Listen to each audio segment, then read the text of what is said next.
चलिए बच्चों आगे चलते हैं। नेक्स्ट इज वही, वैसे तो टॉपिक वही है स्प्रिंग मास सिस्टम जो हम लास्ट शायद 2 क्लास से पढ़ रहे हैं, है ना। उसी बात को हम थोड़ा सा और आगे बढ़ाते हैं।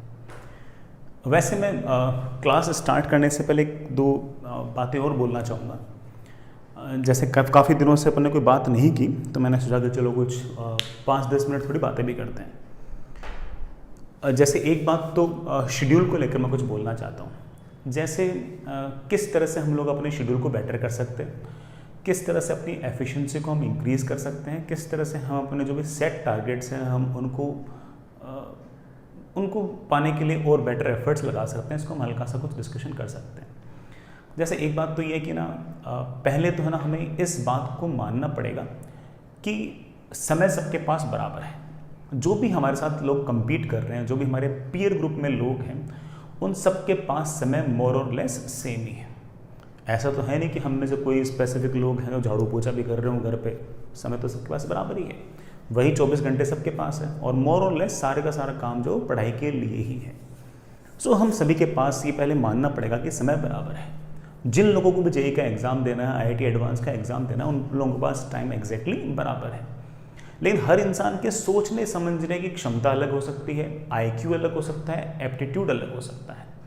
सो हो सकता है किसी बच्चे को समय लगता हो, किसी बच्चे को समय कम लगता हो। It can happen and it should happen. Everyone is different, है ना। We can not say that कि एवरीवन इज जस्ट इक्वल, है ना। हर इंसान की अलग अलग खूबियाँ होती है, कमजोरियाँ होती है, तो हर इंसान की अलग अलग IQ लेवल है, ग्रेस्पिंग लेवल भी अलग अलग है। बट हमें कभी भी इस तरह कंपेरिजन नहीं करना चाहिए कि इसे फास्ट समझ में आता है, मुझे स्लो समझ में आता है। कोई बात नहीं, मेरे में कोई और ख़ास बात होगी, लेकिन मुझे कोशिश ये करनी चाहिए कि मेरे पास जो टाइम अवेलेबल है मैं उसका बेस्ट यूज़ करूँ, मैं उसका सबसे तगड़ा यूज़ करूँ, उसमें कोई कमी नहीं होनी चाहिए। हाँ, हो सकता है कि मेरे सोचने समझने की क्षमता दूसरे से कम हो सकता है कि मुझे समय ज़्यादा लगता हो, किसी बाकी बच्चों को समय थोड़ा सा कम लगता हो, लेकिन मैं अपनी तरफ से सारे के सारे एफर्ट पूरे लगाऊंगा। कम से कम इस तरह की भावना तो रहनी चाहिए।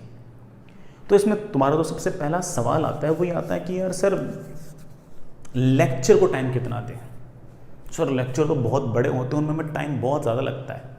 टाइम लगता है it means that you are doing good. Time लगता है it means you are studying. इसमें क्या है, तुमने उस पूरे के पूरे इस लेक्चर को एक मूवी की तरह नहीं देखा। अगर मूवी की तरह देखा होता तो 1.5 घंटे लगता। तुमने पक्की बात है कि इस लेक्चर को मूवी की तरह नहीं देखा, तुमने इसे एक क्लास की तरह देखा। ऑफ कोर्स तुमने उसमें सवाल जो भी सर ने कराए वो उसको तुमने साथ साथ करने की कोशिश की, सर से पहले करने की कोशिश की, हर डेफिनेशन को ढंग से लिखा, हर डेरिवेशन को ढंग से लिखा, तभी तो इस 1.5 घंटे की क्लास में आपको 2 घंटे लगे। So if you are investing 2 hours in a class, it's good, it's an investment, not wastage, it is investment. मैं एक छोटा सा कंपैरिजन और लूँगा, और इस बात को बहुत सारे बच्चे ना रिलेट भी कर पाएंगे। जिन लोगों ने कभी कोचिंग कर रखी हो ना, वो बच्चे इस बात को रिलेट भी कर पाएंगे कि अपन लोग एक क्लास के अंदर 1.5 घंटे में उतना कुछ पढ़ लेते हैं, उतना कुछ कंटेंट हासिल कर लेते हैं जो हासिल करने के लिए हम लोग ऑफलाइन कोचिंग के अंदर 2 दिन लगते थे। वहाँ पर 3 घंटे पढ़ते थे, यहाँ पर हम 1.5 घंटे में उतना पढ़ लेते हैं। कारण है उसके पीछे, उतना मैं 1.5 घंटे में डिलीवर कर पाता हूँ। हालांकि आपको तो टाइम ज़्यादा लगता है, लेकिन मैं डिलीवर कर पाता हूँ। द रीज़न इज़ कि है ना, टाइम वेस्ट नहीं होता। एक again teacher of course time पे आएगा, टाइम पे जाएगा, आने के बाद बातचीत नहीं होगी, ठीक है, बहुत सारा टाइम और जगह बच जाता है। तो इसलिए जो टाइम की जो वैल्यू है वो थोड़ी सी बेटर रहती है। तो 1.5 घंटे के अंदर हम उतना पढ़ा पाते हैं जितना हम ऑफलाइन कोचिंग के अंदर शायद हम 3 घंटे में पढ़ाया करते थे। तो उस 1.5 घंटे की पढ़ाई को कोई बच्चा अगर 2 घंटे या 2.25 घंटे अगर बचाने में लेता है तो it's okay, you are doing fine. आपने उतना कंटेंट भी तो बचाया है। ये जो 1.5 घंटे का जो कंटेंट है, ये 1.5 घंटे का थोड़ी है, ये ऑफलाइन की कोचिंग के 2 घंटे या 2.5 घंटे या 3 घंटे के कंटेंट के बराबर था। So it's okay, take your time. और काम ही क्या है, ऐसे तो है नहीं कि हमें कोई और कोई काम करने, काम ही पढ़ना है, ठीक है। सो इट्स ओके। तो अगर आपको समय लगता है it mean that's fine. Class notes पूरे होने चाहिए। क्लास नोट्स इतने बढ़िया होने चाहिए कि मान लो कभी मुझे वापस जाकर RBD अगर पढ़ना हो तो सीधे के सीधे नोट्स देखे जाएं, लेक्चर ना देखा जाए, सीधे के सीधे नोट्स देखे जाएं, और नोट्स देखते सारे के सारे दिमाग में पिक्चर क्लियर हो जाए कि सर ने ये वाली बात ऐसे ऐसे बताई थी, ठीक है। प्रॉपर नोट्स बनने चाहिए। फिजिक्स में मैं ऐसे बहुत ज़्यादा शॉर्ट नोट्स बनाकर ऐसे टाइम वेस्ट करने के लिए नहीं बोलूँगा, लेकिन कम से कम फॉर्मूले कंप्लीट होने चाहिए। फॉर्मूले कंप्लीट होने के लिए मैंने एक बात तुम्हें पहले भी कही थी कि जो चैप्टर चल रहा हो ना, उसके जितने प्राइम फॉर्मूले ना, वो हमेशा अपनी टेबल के सामने जो दीवार है उस पर चिपका लिया करो। एक आइडियल सिचुएशन ये होती है कि टेबल है, इसके इधर कुर्सी है और टेबल के जस्ट उधर वॉल है। जो मतलब टेबल है वो है ना दीवार के साथ अटैच्ड होनी चाहिए, मतलब आपके सामने सिर्फ और सिर्फ वॉल होनी चाहिए और कोई चीज़ नहीं होनी चाहिए। कंसंट्रेशन बेटर रहती है इससे। और उस वॉल पर है ना उन फॉर्मूलों को चिपकाओ जो चैप्टर्स अभी फिलहाल चल रहे हो, जो भी फिजिक्स, केमिस्ट्री, मैथ्स, इंग्लिश वगैरह में जो भी चल रहे हो, उन टॉपिक्स के फॉर्मूले चिपकाओ। जैसे वो चैप्टर खत्म, जैसे उसकी सारे के सारी एक्स्ट्रा एज सारी शीट कंप्लीट, उन सारे के सारे उन पन्नों को उठाओ और साइड में रख दो। अब नए चैप्टर के फॉर्मूले लगाओ। जैसे मान लो कि अपन आरबीटी पढ़ रहे हैं तो सारे मोमेंट ऑफ इनर्शिया चिपका लो। कभी भी सवाल में फंस गए तो देख लिया कि यार इसका मोमेंट ऑफ इनर्शिया इस एक्सिस की अबाउट इतना है, इसकी अबाउट इतना है, लिख लिया, कोई बात नहीं। बार बार अगर हम उन फॉर्मूलों को यूज़ भी करते हैं तो भी हम काफ़ी हद तक सारे के सारे फॉर्मूले सीख जाते हैं। तो मैं इस बात का बहुत ही स्ट्रॉन्ग बिलीवर हूँ कि सारे के सारे फॉर्मूले हमारे सामने दीवार पर लगे होने चाहिए।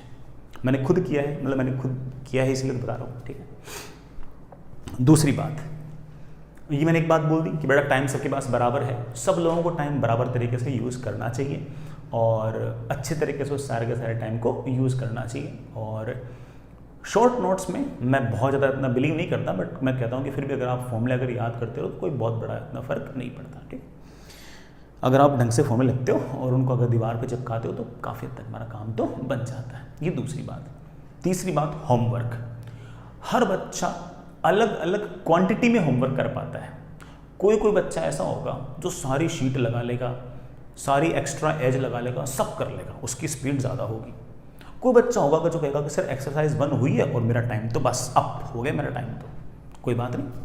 हो सकता है कि तेरी स्पीड आज के दिन इतनी हो, कल बढ़ जाए। ऐसे अगर प्रैक्टिस करता रहेगा तो जो हमारा IQ है, जो हमारा एप्टीट्यूड है, वो भी तो एक फंक्शन ऑफ टाइम है। वो टाइम के साथ चेंज होता है एंड फेवरेबली वो टाइम के साथ इंक्रीजिंग ऑर्डर में होना चाहिए कि समय के साथ वो लगातार बढ़े घटे तो नहीं, है कि नहीं। सो हो सकता है कि आज के दिन हो सकता है कि मैं एक चैप्टर को खत्म होने के साथ साथ सिर्फ एक्सरसाइज 1 ही कर पाऊँ, कोई बात नहीं, अपना टाइम आएगा। हो सकता है कि इस दिन एक्सरसाइज 2 भी साथ साथ निपटा लें। हो सकता है कि आज के 4 महीने बाद, 5 महीने बाद जैसे चैप्टर खत्म हो उसके साथ साथ हम एक्स्ट्रा एज भी निपटा लें। सो हर इंसान का अलग अलग समय होता है। कई बच्चे शुरुआत से फास्ट होते हैं, कई बच्चे बीच में जाके फास्ट होते हैं। जीतता वो है जो साल के आखिर में फास्ट होता है, साल के आखिर में फास्ट होता है। So take your time. एक तो मैंने फिर से मैं इस बात को रिपीट करता हूँ, क्लास लेक्चर्स में आराम से देखिए, गिव योर टाइम। दूसरी बात, होमवर्क जितना हो सके उतना करने की कोशिश करें, ठीक है। उस होमवर्क को अगेन कोई सवाल फंसे तो अपने जो भी अपने सॉल्यूशंस हैं, टेक्स्ट सॉल्यूशंस हैं, उनसे निपटाने की कोशिश कीजिए। फिर भी ना समझ में आए तब जाके वीडियो सॉल्यूशन पे जाइए, अदरवाइज वीडियो सॉल्यूशन पर टाइम वेस्ट करने की कोई ज़रूरत नहीं है। सीधे टेक्स्ट सॉल्यूशन से सारी की सारी बात अगर समझ में आ जाए तो वहीं निपटा दीजिए। Fair enough. अगली बात, पहला काम हो गया पढ़ना, दूसरा हो गया होमवर्क करना। होमवर्क करने में हर इंसान की अलग अलग फट है। तीसरा तो सबसे मेन काम आता है, वो होता है रिविजन, कि सर रिविजन कैसे करें। तो मैं फिजिक्स ओरिएंटेड एक बात बोल रहा हूँ कि physics doesn't require that much of revision. और इस बात को मैं बहुत ही ना सोच समझ के बोल रहा हूँ। इसलिए बोल रहा हूँ कि यार ज़रा इस बात को सोचो कि जिस दिन तुम सेंटर ऑफ मास चैप्टर पढ़ रहे थे ना, उस सेंटर ऑफ मास चैप्टर के अंदर तुम सारे के सारे वो कॉन्सेप्ट यूज़ कर रहे थे जो तुमने शुरू से लेकर सेंटर ऑफ मास तक पढ़े थे। जब तुम आरबीटी पढ़ने लगे तो आरबीटी पढ़ते वक्त तुमने लगभग सारे वो कॉन्सेप्ट यूज़ कर लिए तो तुमने सेंटर ऑफ मास तक पढ़े थे। आज जब हम सिंपल हार्मोनिक मोशन पढ़ रहे हैं तो क्या कर रहे हैं, वही काइनेमेटिक्स, वही न्यूटन्स लॉ, वही फ्रिक्शनल फोर्स, वही स्प्रिंग फोर्स, वही आरबीडी, वही सेंटर ऑफ मास, जो कॉन्सेप्ट हमने वहाँ सीखे तो वही चलते आ रहे हैं। तो हर जो सवाल है वो तो बाय लॉजिक होते हैं, बाय IQ होते हैं, बाय एप्टीट्यूड होते हैं। और अगर हमारी पढ़ाई इस तरह की है कि वो IQ बढ़ाती हो, एप्टीट्यूड बढ़ाती हो, तो हमें क्या फ़र्क पड़ता है। अरे भाई रिवीजन में क्या रिवीजन कर लोगे, F=ma रिवाइज कर लोगे क्या। अगर आपके बाद में समझ में आ गई कि हाँ F=ma, ऐसा लगता है कोई 2 तगड़े सवाल बढ़िया तरीके से दिमाग में सेट हो गए तो कोई नया फॉर्मूला थोड़ी ले आओगे यार, F=ma रहेगा। वर्क पावर एनर्जी में क्या रिवाइज कर लोगे, work done is F.ds, F is the force whose work we have to find, ds is displacement of point of application of force, work done by all the force equal to change in kinetic energy। और इक्का दुक्का बातें, और क्या revise कर लोगे इसके अंदर। कोई हिस्ट्री थोड़ी कि शुरू से लेकर आखिर तक पन्ने भरे पड़ रहे हैं। अगर मैं सवाल करना जानता हूं तो मुझे सब कुछ आता है, है कि नहीं। तो दिमाग के अंदर इस तरह की बात सेट हो जानी चाहिए। मैं ये बात फिजिक्स के लिए बोल रहा हूँ, हो सकता है कि ये वाली बात एग्जैक्टली वैसे की वैसी इनऑर्गेनिक केमिस्ट्री में सेट ना हो सकता है कि ऑर्गेनिक केमिस्ट्री में सेट ना हो, लेकिन जो बात मैं बोल रहा हूँ कम से कम फिजिक्स में तो सटीक बैठती है, सटीक बैठती है। आगे जाकर हम इलेक्ट्रोस्टैटिक्स पढ़ेंगे, तो इलेक्ट्रोस्टैटिक्स पढ़ते ही है ना, हो सकता है कि पूरे के पूरे इलेक्ट्रोस्टैटिक्स के अंदर 4 या 5 सवाल तो ऐसे चमके हों, वही एसएचएम के सवाल जो आज कर रहे होंगे उस दिन भी कर रहे होंगे कि बेटा हल्का सा डिस्प्लेस किया, देखो फोर्स किधर है, डिस्प्लेसमेंट के अपोजिट है, that net force equals to mass into acceleration, और एक्सेलरेशन अगर समथिंग समथिंग एक्स है तो समथिंग समथिंग को ओमेगा स्क्वायर लिख दो, वही सारी कहानी। हो सकता है कभी न कभी हम मैग्नेटिक फोर्स में भी ऐसा करें, हो सकता है कभी न कभी हम सरफेस टेंशन में भी ऐसा करें। तो physics is very much dependent on these IQs and aptitudes. हमें तो सिर्फ और सिर्फ अपने दिमाग को बढ़ाना है, बहुत सारी बातें थोड़ी याद करनी है। एडवांस के एग्जाम के लिए इवन आजकल जो मेन का एग्जाम है that is not the easy one. अच्छे सवाल पूछते हैं भाई, टफ सवाल पूछते हैं, इसीलिए तो इतना कुछ पढ़ाना पड़ता है कि नहीं बेटा। सो इस बात को दिमाग में ध्यान रखो, सेट रखो कि आपको हमेशा ही थोड़ा सा है ना एफर्ट लगाना पड़ेगा। पढ़ो ढंग से, लेक्चर पूरा अटेंड करो, होमवर्क ढंग से करो, होमवर्क प्रॉपर करो, जितना कर सको उतना करो, देखो उसमें कोई इतना इशू नहीं है। अगेन टेस्ट देना अपने आप में कला है, उस कला में निपुणता धीरे धीरे आएगी, और उसी बच्चे में आएगी जो इस बात को समझेगा कि टेस्ट देना एक कला है, जो उस टेस्ट देने के एप्टीट्यूड को समझेगा, वो जो उस टेस्ट देने के नेचर को समझेगा कि जेई का टेस्ट आखिर देना कैसे है। जैसे मुझसे लास्ट टाइम कौन सी गलतियां हुई, मैं अगली बार ये गलतियां रिपीट नहीं करूंगा, भले ही नई गलतियां कर लूंगा लेकिन लास्ट वाली गलती रिपीट नहीं करूंगा। मैं वेक्टर को कभी भी स्केलर की तरह ऐड नहीं करूंगा, कभी मैं स्केलर को वेक्टर की तरह ऐड नहीं करूंगा, कभी भी मैं करेक्ट को इनकरेक्ट नहीं पढ़ूंगा, कभी भी मैं x इज इक्वल्स टू, अगर आंसर 5 आ गया और सवाल में पूछा है कि find the value of 2x, उसको भी 5 लिख दिया, ऐसी गलती नहीं करूंगा। तो ये हो सकता है कि मैं नई गलती करूंगा, मैं कोई न्यू गलती करूंगा, कोई बात नहीं। वो गलती अगर मैं करूंगा और उसके बाद जब मुझे -1 नंबर मिलेंगे तो कम से कम मैं अपने आप को इतना तो तैयार रखूंगा कि अगली बार मैं ऐसी गलती रिपीट नहीं करूंगा, भले ही मैं नई गलती कर दूंगा, कोई बात नहीं, कोई बात नहीं, नई गलती कर दें, नई गलती कर दें। गलती तो होगी, जो काम करेगा ना उससे गलती तो होगी। जो आराम से घर बैठा रहे, कंबल अंबल ओढ़ के पूरे दिन में सोता रहे, उससे कोई गलती नहीं होगी। जो इंसान कुछ फाइट मारेगा, ट्राई करेगा, गिरेगा, पड़ेगा, उठेगा, उससे गलती तो होगी, पक्का होगी। आराम से घर बैठ जाओ, कंबल अंबल ओढ़ आड़ के सो जाओ, कोई गलती नहीं होगी इस गलती के अलावा कि हम सो रहे हैं, कोई गलती नहीं होगी। अदरवाइज पढ़ोगे, लिखोगे, गिरोगे, पढ़ोगे, उठोगे, सवाल गलत करोगे, फिर सही करोगे, गलत करोगे, फिर सही करोगे, तो गलतियां तो होंगी। Take your time, always have the patience, always have that kind of zeal कि मुझे कुछ सीखना है। आई होप मैं क्या करना चाह रहा हूँ, पढ़ना, होमवर्क करना, टेस्ट देना, टेस्ट को एनालाइज करना, ये सीधा प्रोसेस है, और इस प्रोसेस पे स्टिक रहो पूरे साल भर, पूरे जब तक जेईई का एग्जाम नहीं आता था तब तक इन बातों पे स्टिक रहो कि मुझे पढ़ना है, मुझे पढ़ना है, होमवर्क करना है, पेपर देना है, पेपर को एनालाइज करना है, फिर से पढ़ना है, फिर से होमवर्क करना है, फिर टेस्ट देना है, टेस्ट को एनालाइज करना है, फिर से पढ़ना है, होमवर्क करना है, फिर मुझे टेस्ट देना और टेस्ट को एनालाइज करना है। एक बहुत ही रेगुलर सा प्रोसेस है, बहुत ही रेगुलर सा प्रोसेस है। You don't have to panic about that, और ये सबको करना पड़ता है।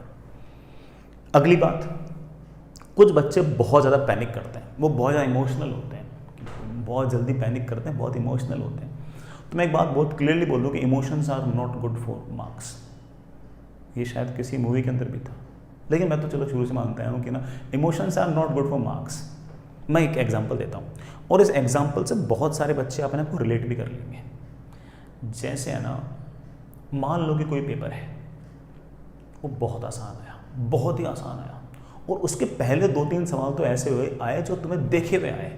तो जो देखे हुए सवाल है ना, उनके अंदर हम थोड़े से ओवर एक्साइटेड हो जाते हैं, और जैसे ही हम ओवर एक्साइटेड होते हैं ना, वैसे ही है ना, अब हमारा दिमाग ने काम करना बंद कर दिया और दिल ने काम करना स्टार्ट कर दिया। अब हम 2 + 2 = 5 करने ही वाले हैं, अब हम करेक्ट को इनकरेक्ट पढ़ने ही वाले हैं, अब हम कुछ न कुछ गुस्ताखी करने वाले ही हैं, अब हमसे होने वाली है, अब हमसे कुछ न कुछ तांडव होने वाला है। और वो तांडव के पीछे कारण क्या है? ये इमोशन। कौन सा इमोशन? कि अरे ये तो देखा हुआ सवाल आ गया, अरे ये तो मेरे को आता है, ये तो मैंने क्लास में किया, तो अभी निपटाता हूँ। ये इमोशन निपटाएगा हमें, ये इमोशन हमें निपटाएगा। और अगर हम इमोशनल ना हो, प्रोफेशनल हो, अच्छा ठीक है ये सवाल देखा हुआ है, ईजी है, चलो कर लेते हैं। अरे ये सवाल टफ है, कोई बात नहीं, बाद में करेंगे, आगे चलो। ये जो प्रोफेशनलिज्म है ना, ये हमेशा फायदा देगी, हमेशा फायदा देगी, एग्जाम में नहीं, आगे भी फायदा देगी। So always stay away from your emotions in exam. Exam में कम से कम इमोशंस से दूर रहो, emotions are not good for exams. तो मुझे एक बार के लिए ये बात बोलनी थी, ऑलवेज फॉलो दिस सर्कल। क्या? पढ़ो, होमवर्क करो। पढ़ो मतलब lectures, homework, test paper and discussion, and again lectures, homework, test paper and उसका एनालाइज। बस ये लगातार इसी सर्कल को लगातार चलाते रहो, चलाते रहो, चलाते रहो। मेहनत करने में कभी भी घबराने की जरूरत नहीं है ना। और अगेन मैं एक बात और बोलूँगा कि मेहनत करके कभी भी है ना ऐसे मतलब मेहनत करने के बाद अचानक से एक्सपेक्टेशन मत बढ़ाया करो। पहले पूरी मेहनत कर लो और उसके बाद एक्सपेक्टेशंस बढ़ाया करो, है ना। एक्सपेक्टेशंस जो है अपनी मेहनत के प्रोपोर्शनल रखा करो। यूँ नहीं कि बेटा मेहनत तो बहुत कम करें और अपने आप से एक्सपेक्टेशंस बहुत ज़्यादा लगा लें।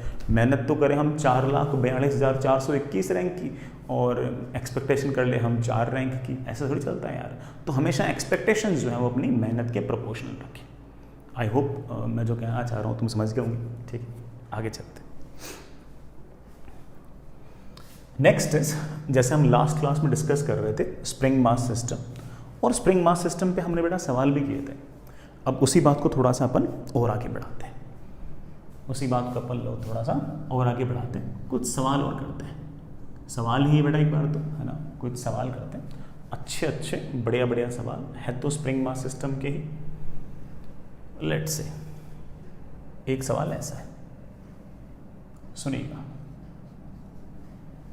आपके पास ये एक पुल्ली है जो बीचों बीच से हिंज्ड है, रेडियस है r, मास है कैपिटल है। पुल्ली है, पुल्ली को जैसे आप लोग जानते ही हो, हम लोग डिस्क या सॉलिड सिलेंडर टाइप मान सकते हैं। ये एक स्प्रिंग है, ऐसे स्प्रिंग का स्प्रिंग कांस्टेंट K है। ये रस्सी ऐसे लिपटी हुई है, यूं, ये रस्सी यूं लिपटी हुई है और यहां कहीं ऐसे एक m मास मैंने लटका रखा। इसका मास बेटा कैपिटल M, इसका मास स्मॉल m। इस रस्सी और पुल्ली के बीच में किसी प्रकार की कोई स्लिपिंग नहीं है। जब मैंने कहा कोई स्लिपिंग नहीं है, इट मीन्स दैट कि अगर रस्सी यूं जाएगी तो साथ में पुल्ली भी यूं जाएगा, और जब पुल्ली इस तरह से अगर रोटेट करेगा, इट मीन्स दैट पुल्ली और रस्सी के बीच में फ्रिक्शन है, वो भी स्टैटिक, और इस कारण से इस तरफ टेंशन और इस तरफ टेंशन सेम नहीं होगा। आई होप आपको याद आ रहा होगा कि हमने इस तरह के काम पहले देख रखे, कोई चिंता वाली बात नहीं। सवाल लिखिए बच्चों।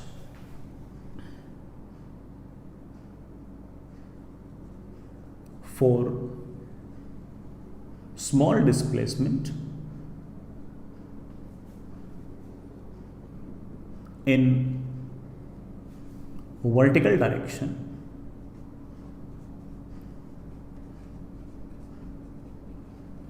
prove that small m is performing simple harmonic motion. Also find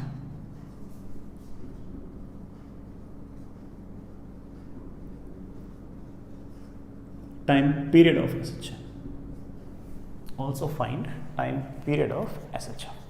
करते हैं बेटा, बिल्कुल करते हैं, इत्मीनान से करते हैं। सबसे पहले ना mg को भूल जाओ। सर mg को क्यों भूल जाओ?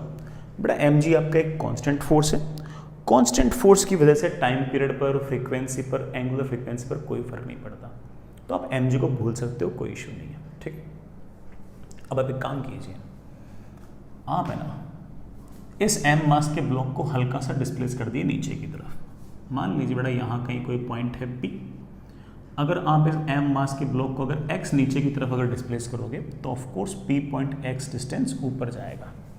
जो डायग्राम बनेगा वो डायग्राम मैं साइड में बना देता हूँ। मुझे सवाल मिटाना पड़ेगा, आई होप आपने सवाल लिख लिया होगा, तो मैं थोड़ी जगह चाहिए बच्चों, ठीक है। तो मैंने क्या किया कि हल्का सा इस एम मास को डिस्प्लेस किया, ये आपका पुली,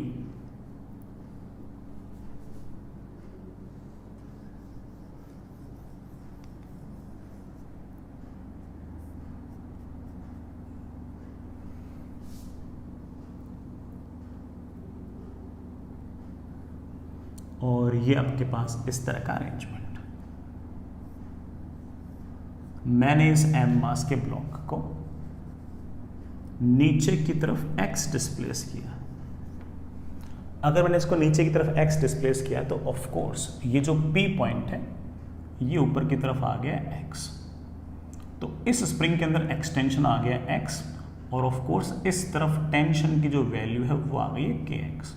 मैं इसको T1 लिख रहा हूं। एज वी नो दैट कि इस पुल्ली के और रस्सी के बीच में फ्रिक्शन है, वो भी कौन सा, स्टैटिक। तो आई होप आपको बेटा रोटेशन के हल्के फुल्के फंडे याद आ रहे होंगे। इसका मतलब इस तरफ टेंशन और इस तरफ टेंशन बराबर नहीं है। इस तरफ लेट से टेंशन इज T2, इस तरफ लेट से टेंशन इज T1, इस तरफ टेंशन हर जगह सेम है, आइडियल कंडीशन से, दैट इज kx। जो टेंशन यहां पर T2 मासलेस स्ट्रिंग है, यहां पर भी टेंशन T2। मान लेते हैं कि इस ब्लॉक का एक्सेलरेशन है ऊपर की तरफ a।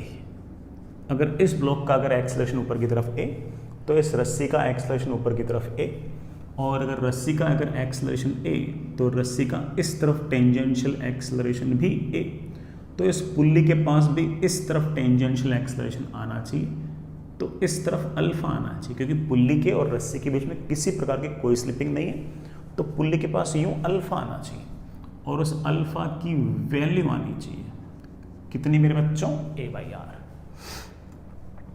अब हो जाएगा।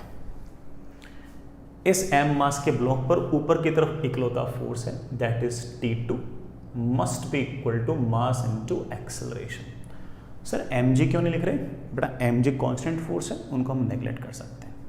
अब पुल्ली को देखिए, पुल्ली वैसे तो मुझे लगता है कि आपको समझ में आ गया होगा, नहीं समझ में आया तो मैं अलग से डायग्राम बनाया था। ये रहा आपका पुल्ली, ये रहा आपका हिंज, mg हिंज फोर्स सब तो है ही, इस तरफ लग रहा है T1 जिसकी वैल्यू है kx, इस तरफ है T2, और इस तरफ है आपके पास अल्फा जिसको मैंने लिख दिया है a/r। जब भी कोई चीज़ हिंज्ड होती है तो टॉर्क की इक्वेशन हम कहाँ से लिखते हैं, हिंज से mg का और हिंज फोर्स का टॉर्क तो जीरो, हिंज से T1 का टॉर्क आएगा अल्फा की तरफ, और kx का टॉर्क आएगा अल्फा के, सॉरी T1 का टॉर्क आएगा अल्फा की तरफ, और T2 का टॉर्क आएगा अल्फा के अपोजिट। T1 का टॉर्क आएगा T1 इंटू यहाँ से तक की perpendicular distance, that is T1 into r, minus T2 का टॉर्क आएगा अल्फा के अपोजिट, तो minus T2 into r should be equal to इसका मोमेंट ऑफ इनर्शिया। बेटा पुल्ली को हम बार बार डिस्क या सॉलिड सिलेंडर मानते हैं, तो इसका मोमेंट ऑफ इनर्शिया आप इस एक्सिस के अबाउट जानते ही हो, that is mr² into alpha. Alpha is of course a/r। इस r से ये r, इस r से ये r कैंसिल। हमारे पास इन दोनों इक्वेशंस को ऐड किया तो T1 is equals to small m plus capital M/2 into a। बेटा T1 हम पहले से निकाल चुके हैं, ये kx। एक्सेलरेशन की वैल्यू आ गई 2kx upon 2 times small m plus capital M। बेटा चीज चेक करना, डिस्प्लेसमेंट किया नीचे, एक्सेलरेशन आया ऊपर, SHM की पहली कंडीशन तो फुलफिल। सर SHM की पहली कंडीशन आप फोर्स के लिए बोलते थे कि डिस्प्लेसमेंट नीचे की तरफ तो फोर्स ऊपर की तरफ, एक ही बात है बेटा। फोर्स ऊपर की तरफ बोलना, एक्सेलरेशन ऊपर की तरफ बोलना है कोई अलग अलग बात थोड़ी है, बात तो एक ही है। तो एक्सेलरेशन ऊपर की तरफ। दूसरी कंडीशन थी कि force should be directly proportional to displacement, यहाँ पर तो acceleration directly proportional to displacement है। आप कहोगे सर अगेन सेम बात है, तो हमने बातों ही बातों में SHM प्रूव कर दिया है, हमने दोनों ही बातें प्रूव कर दी है। इट मीन्स दैट कि SHM इज प्रूव्ड। हमने सिंपल हार्मोनिक मोशन को प्रूव कर दिया। अब अगला पॉइंट कि आखिर टाइम पीरियड क्या है। देखना बेटा, कंपैरिजन में acceleration is equals to something into x, this something must be equal to omega square, this something must be omega square. और ओमेगा की वैल्यू कहीं आप ये तो नहीं सोच रहे सर एक माइनस भी हुआ करता था, बेटा माइनस तो सिर्फ और सिर्फ क्या बता रहा था, डायरेक्शन, मैंने सिर्फ और सिर्फ मैग्नीट्यूड लिख दिया है। सो ओमेगा की वैल्यू आ गई root of 2k upon 2m plus capital है। रही बात टाइम पीरियड की, तो टाइम पीरियड आ गया 2 pi by omega, that is 2 pi under root of 2m plus capital M upon 2k। ये मेरे बच्चों आपका टाइम पीरियड।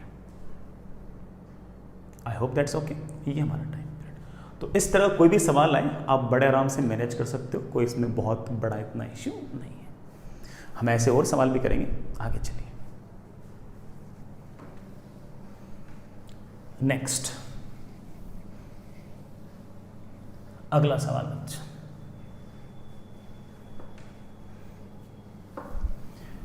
ऐसा ही एक सवाल और, ऐसा ही एक सवाल और। ये जो सवाल पूछ रहा हूं ये IIT JEE एडवांस का कॉम्प्रिहेंशन है। कॉम्प्रिहेंशन है, उसके 2-3 पार्ट थे, मैं एक का दुक्का पार्ट कराता हूं, बाकी थोड़ा ठीक है, आपको भी कभी न कभी सवाल दिख ही जाएगा, शीट मॉड्यूल हर जगह। आपके पास इस तरह का अरेंजमेंट है, ये फिक्स्ड वॉल, ये आपके पास एक रफ सरफेस, और सही कहूं तो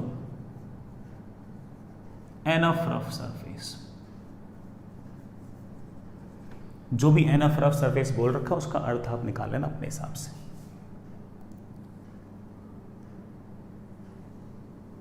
ये आपके पास एक डिस्क है,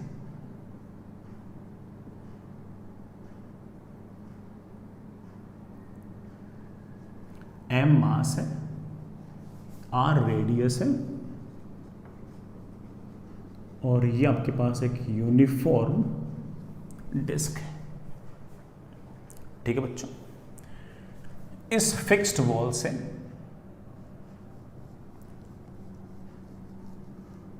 मैंने एक स्प्रिंग जोड़ दी है ऐसे, स्प्रिंग का स्प्रिंग कांस्टेंट K है, और ये शुरुआत में ऐसे नेचुरल लेंथ पे, फेयर इनफ। अब मैंने इस डिस्क को है ना हल्का सा डिस्प्लेस करके छोड़ दिया है, छोड़ तो दिया है, अब उसका मोशन कैसा होगा। अब उसका मोशन जैसा भी होगा, मुझे ऐसा लगता है कि ये डिस्क जो है ये ऐसे यूं ऑसिलेटरी मोशन टाइप करेगी, तो मुझे उस ऑसिलेटरी मोशन या सिंपल हार्मोनिक मोशन का टाइम पीरियड निकालना है। सवाल थोड़ा टफ है बट भरोसा रखें अपन से हो जाएगा। सवाल लिखिए बच्चों, for small displacement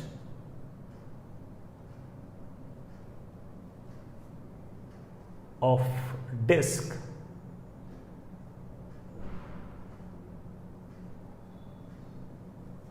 in horizontal direction, prove that it will perform simple harmonic motion. Also find time period of simple harmonic motion.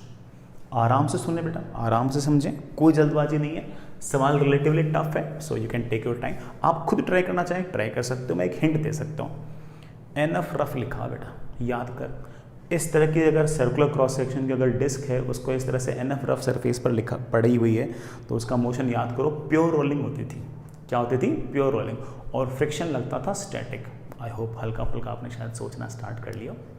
ठीक, जो बच्चे नहीं सोच पाए वो मेरे बच्चों सॉल्यूशन देखो और समझ जाओ, है ना। उसके बाद भी आप इस सवाल को कभी ना कभी फेस तो करोगे ही, सो कोई नुकसान नहीं, आप बाद में भी कर सकते हो। पहले आपके इस डिस्क की पोजीशन ये थी, मान लीजिए आपने इस डिस्क को सामने की तरफ खींचा ऐसे,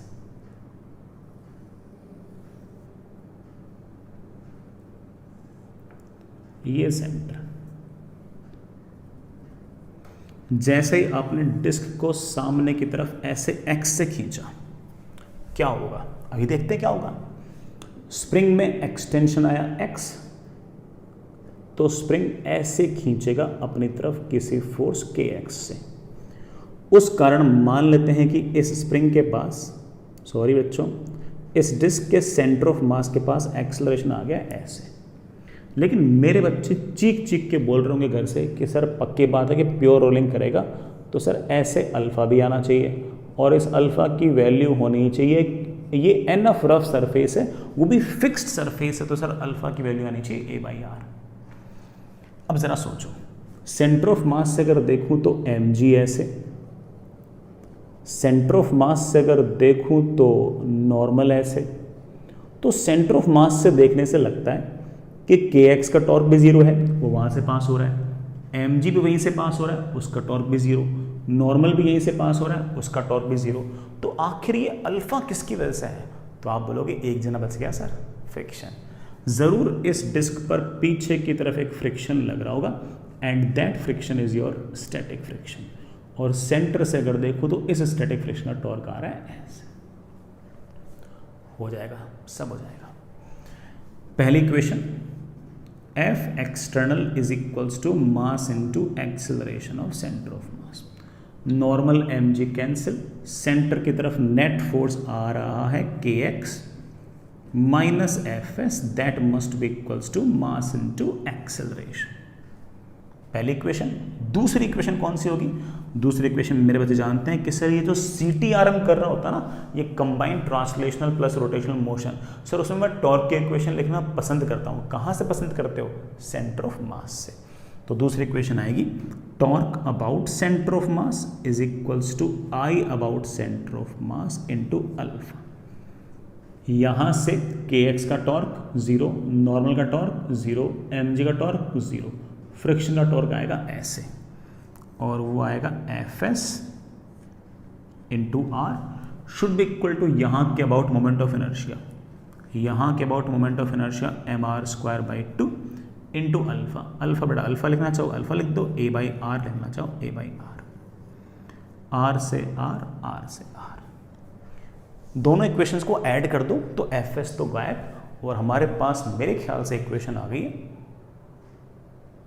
kx is equals to 3/2 times ma, acceleration is equals to 2k upon 3m into x।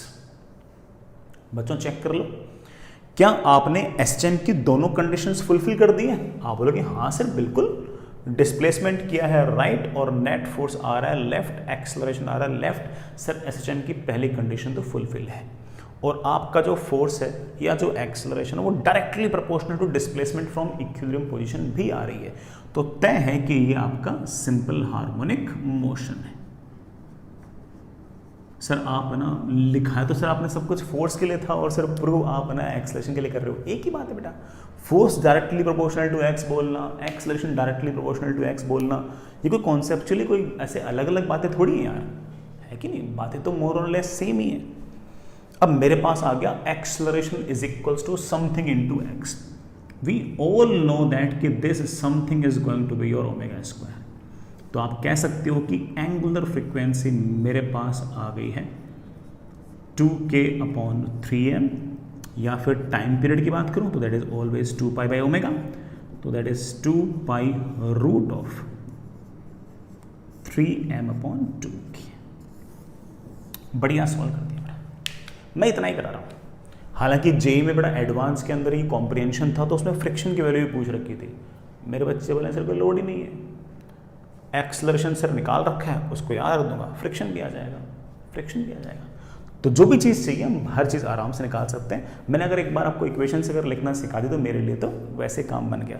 उसके बाद तो बड़ा कुछ ही पूछ लो आपसे, आप हर चीज़ करने के लिए वेल इक्विप्ड हैं। चलिए बच्चों, एक बात और, कोई मेरा बच्चा बैठा बैठा घर बैठा बैठा ये सोच रहा होगा कि सर आपने है ना इस तरह का सवाल, इस तरह का मतलब ये pure rolling on fixed surface, sir इस पर आपने टॉर्क निकालने के लिए कहा था कि इस एक्सिस के अबाउट भी लगा सकते हो, और सर इस एक्सिस को आपने एक नाम भी दिया था, क्या नाम दिया था? Instantaneous axis of rotation. क्या नाम दिया था मेरे बच्चों? Instantaneous axis of rotation. तो ये जो इंस्टेंटेनियस एक्सिस ऑफ रोटेशन है,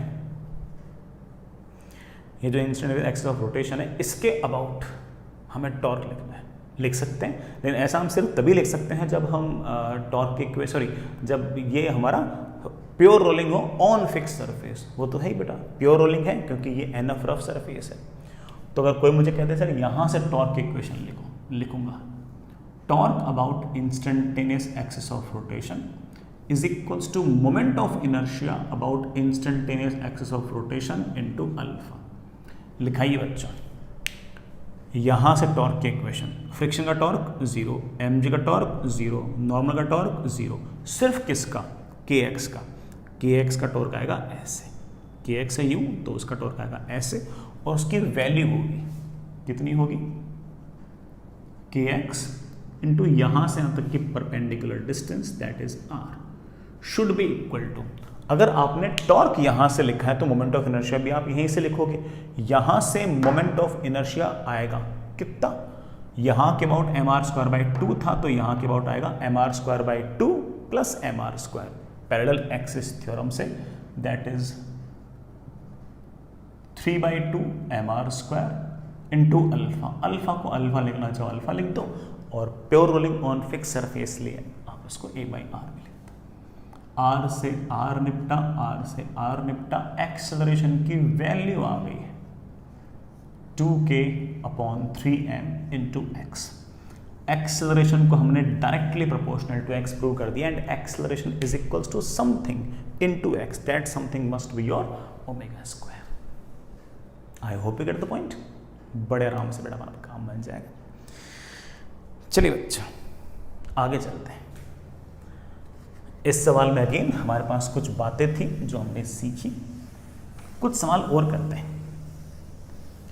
चलिए बच्चों इक्का दुक्का सवाल अपन और करते हैं।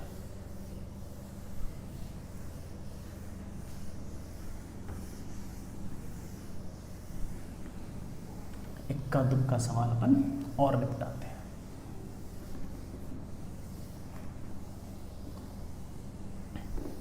सुनिए बच्चों,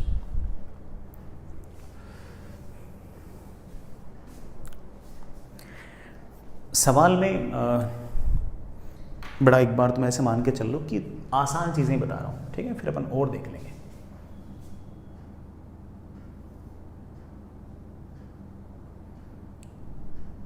दो आसान आसान सवाल है, फिर तीसरा टफ होगा, पहले दोनों आसान है।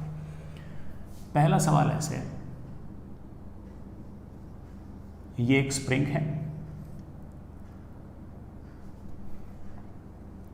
ये आपके पास एक मासलेस स्मूथ पुल्ली है, मासलेस स्मूथ पुल्ली है, इसके ऊपर ऐसे रस्सी बांध रखी और इधर एक m मास का ब्लॉक है।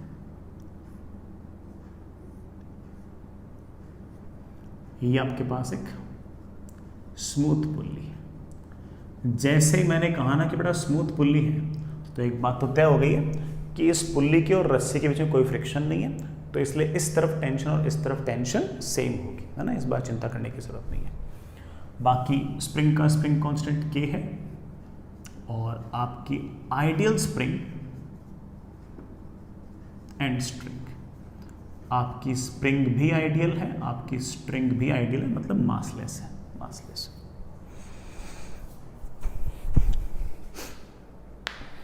चलिए बच्चों,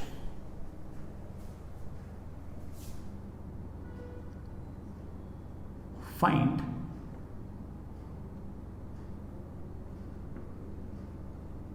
time period for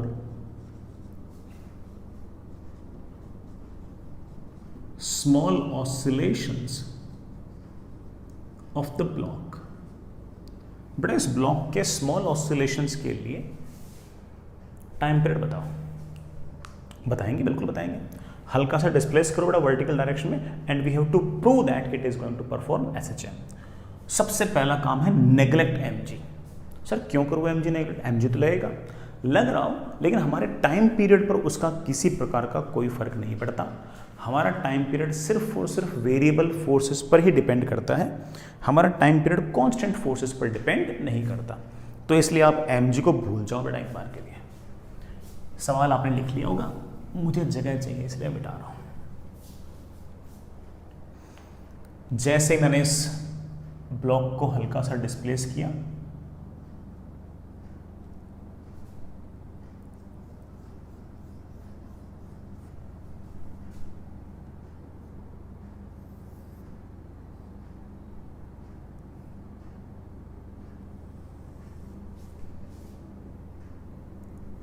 it will be something like this.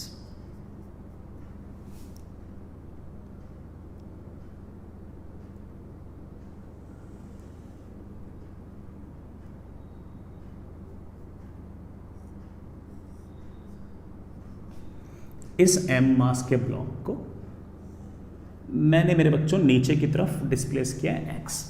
अब सुनना,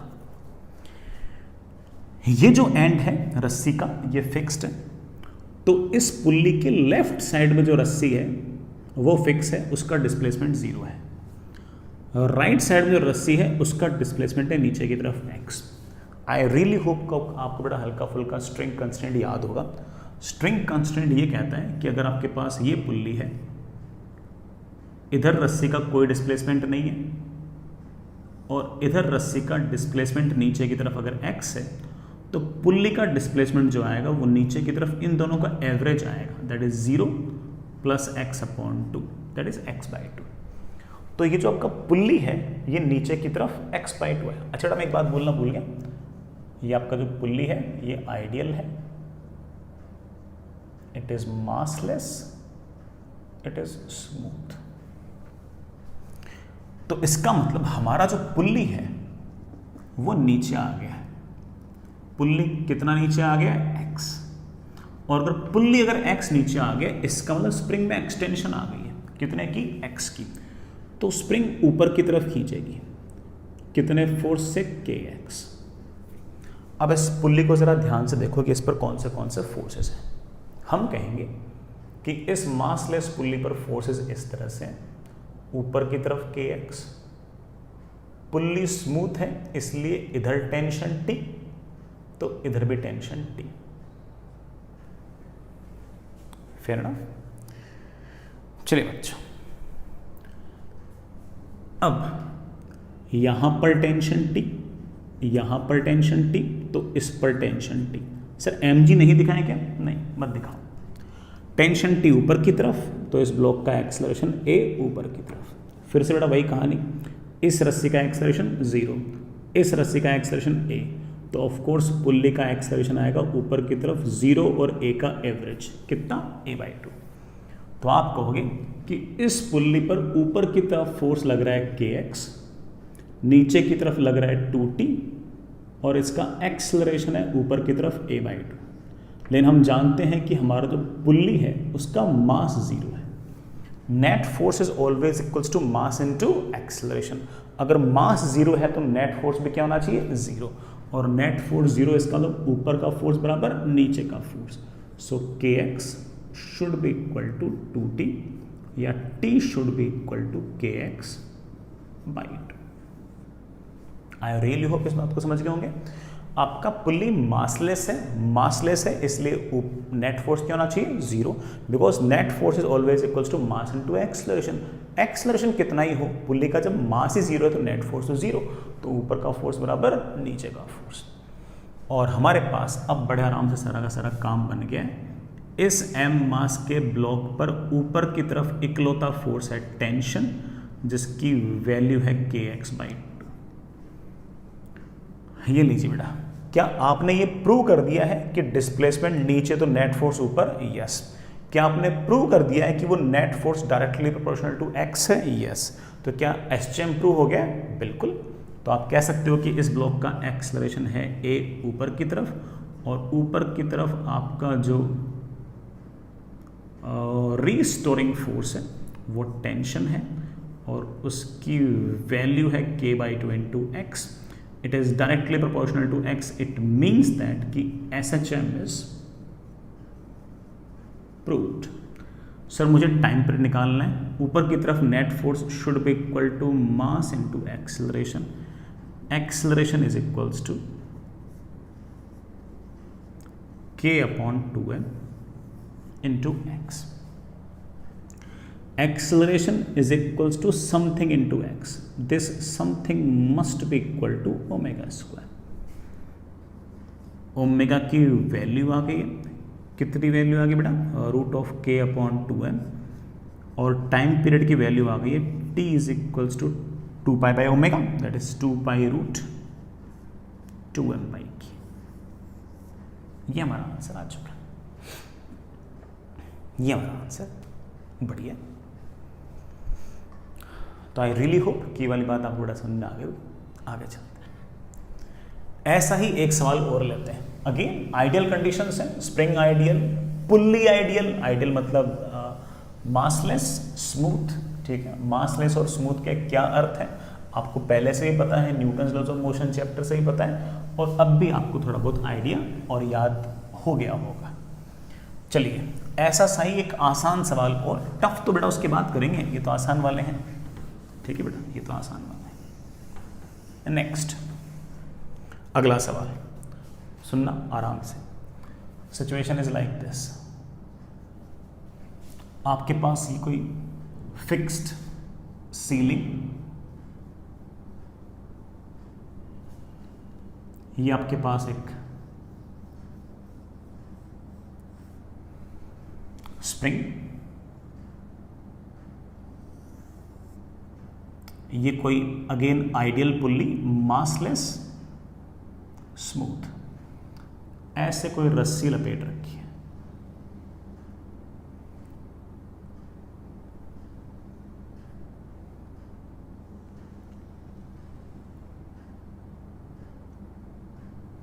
ऐसे स्प्रिंग का स्प्रिंग कांस्टेंट है के. ये आपका पुल्ली, और पुल्ली से बड़ा हम लोगों ने एक m मास का ब्लॉक यहां बांध रखा.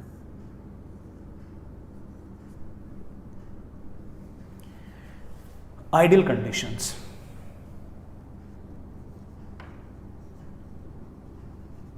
आइडियल कंडीशंस का मतलब तुम समझिए बेटा. Massless pulley, massless string. मैं लिख देता हूं. This is massless smooth pulley. आपको प्रूव करना है कि m मास के ब्लॉक को अगर मैं वर्टिकल डायरेक्शन में छोटा सा डिस्प्लेसमेंट दे दूं तो ये सिंपल हार्मोनिक मोशन करेगा. और उस सिंपल हार्मोनिक मोशन का हम लोगों को टाइम पीरियड भी निकालना है. ठीक है. मैं सीधा ही सवाल लिख दूं. Find time period for small oscillations of the block. बड़ा वर्टिकल डायरेक्शन में. ठीक है. चलो करते हैं बच्चों. इस ब्लॉक को हल्का सा डिस्प्लेस करते हैं और देखते हैं क्या होता है.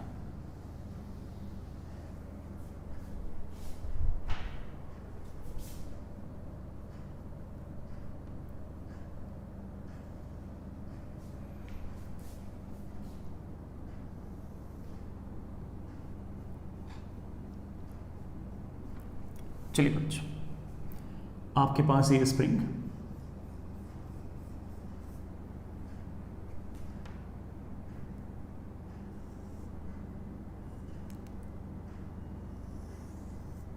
ये बड़ा आपका पुल्ली,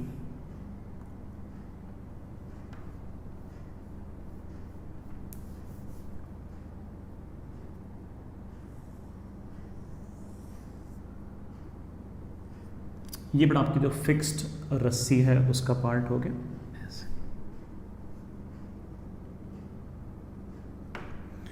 ये आपके पास एक m मास का ब्लॉक. अब सुनो बेटा कहानी सुनो. इस m मास के ब्लॉक को मैंने नीचे की तरफ डिस्प्लेस कर दिया x. अगर इसका डिस्प्लेसमेंट नीचे की तरफ अगर x हो गया तो पक्की बात है कि पुल्ली का डिस्प्लेसमेंट भी बेटा नीचे की तरफ कितना हो गया, x। ये जो इधर रस्सी है ये तो बड़ा मोर और लेस फिक्स ही है, तो इसका डिस्प्लेसमेंट तो 0 हुआ है। तो इसका मतलब जरूर लेफ्ट वाले जो स्प्रिंग है वो जरूर नीचे आई है। वो कितनी नीचे आई है, जैसे मान लो कि यहाँ कहीं कोई पॉइंट है P, वो वाला बड़ा पॉइंट मुझे लगता है कि चलते चलते काफ़ी नीचे आ गया। ये पॉइंट P कितना नीचे आया होगा, तो इसके लिए मेरे बच्चे बोलेंगे सर अगेन हमारा स्ट्रिंग कांस्टेंट, जो हमारा स्ट्रिंग कंस्ट्रेंट था वो ऐसे कहता था कि अगर आपके पुल्ली का डिस्प्लेसमेंट नीचे की तरफ अगर x है, इधर वाली का अगर डिस्प्लेसमेंट अगर 0 है, तो इधर वाली रस्सी का डिस्प्लेसमेंट जरूर 2x होना चाहिए, बिकॉज इन दोनों का एवरेज शुड बी दिस। तो ये बात तय है कि जो पॉइंट P है वो नीचे की तरफ कितना आया है, 2x। और अगर ये 2x नीचे आया है तो इसका मतलब स्प्रिंग के अंदर यहां पर टेंशन आई है k × 2x। पुल्ली स्मूथ है इसलिए यहां पर टेंशन k × 2x, तो यहां पर भी पक्की बात है कि tension will be k × 2x। नीचे की तरफ टेंशन T, वही टेंशन T ब्लॉक पर ऊपर। मैं जानता हूं कि हमारा पुल्ली मासलेस है, पुल्ली मासलेस है इसलिए ऊपर का फोर्स बराबर नीचे का फोर्स। सर ऐसा कैसे, because net force equals to mass into acceleration. अगर मास 0 तो नेट फोर्स भी 0, तो जितना फोर्स ऊपर उतना फोर्स नीचे। ऊपर फोर्स लग रहा है, ध्यान दीजिए 4kx should be equal to T, तो ये टेंशन बेटा आनी चाहिए 4kx। यही टेंशन m मास के ब्लॉक पर ऊपर की तरफ लग रही है 4kx, और यही आपका रीस्टोरिंग फोर्स है। सर mg क्यों नहीं दिखा रहे बेटा, mg तो कांस्टेंट फोर्स है, वो टाइम पीरियड पर किसी प्रकार का प्रभाव नहीं डालती। आप इसे ग्रेविटी फ्री स्पेस कर लो, कंसिडर कर लोगे तब भी आंसर वही आएगा, और ग्रेविटी वाला स्पेस कंसिडर कर लोगे तब भी आपका आंसर वही आएगा। देखो बच्चों, हमने बातों में कह दिया कि इस m मास के ब्लॉक पर ऊपर की तरफ रिस्टोरिंग फोर्स लग रहा है इकलौता, कौन, T, and that tension is directly proportional to x। तो आप कह सकते हो कि restoring force on the block is of course upwards. Block का डिस्प्लेसमेंट है नीचे तो फोर्स लग रहा है ऊपर, तो आप कह सकते हो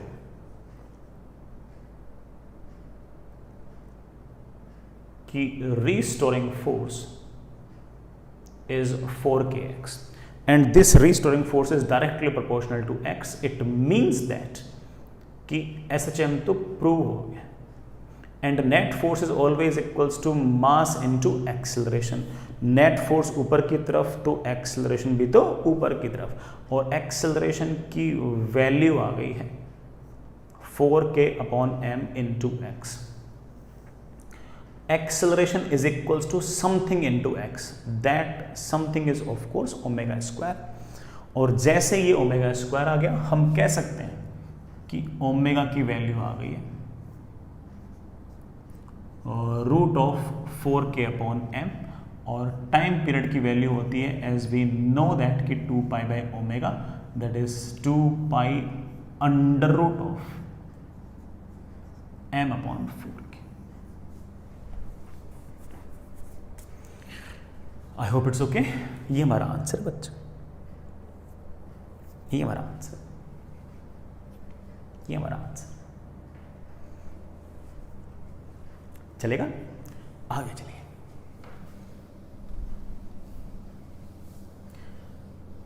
ये सवाल, दोनों ये सवाल मुझे रिलेटिवली आसान लगे। मुझे लगा कि बेटा ये सवाल दोनों तो आसान सवाल थे, और बिल्कुल काफ़ी हद तक वैसी मैकेनिक्स ही यूज्ड थी जो हम लोगों ने पहले से न्यूटन्स लॉज ऑफ मोशन में पढ़ रखी थी। तो कोई बहुत बड़ा ऐसा टफ टास्क यहाँ पर आया नहीं। अब हम थोड़ा सा आगे चलते हैं, थोड़े से एक टफ सवाल करते हैं। हालांकि उस टफ सवाल के अंदर भी वही मैकेनिक्स है जो अपनी न्यूटन्स लॉज ऑफ मोशन में थी, मोर और लेस वही है। कोई रोटेशन वोशन और कोई कॉन्सेप्ट है ही नहीं। मासलेस स्मूथ पुल्ली होगा, इसलिए बेटा रोटेशन का तो कोई कॉन्सेप्ट की जरूरत ही नहीं पड़ेगी, ऐसे काम बन जाएगा अपना, है कि। तो एक सवाल और, बड़ा बहुत ही बढ़िया सवाल है, स्टैंडर्ड टाइप ऑफ क्वेश्चन है, हमें आना चाहिए। सुनिए बच्चों, फिक्स्ड सीलिंग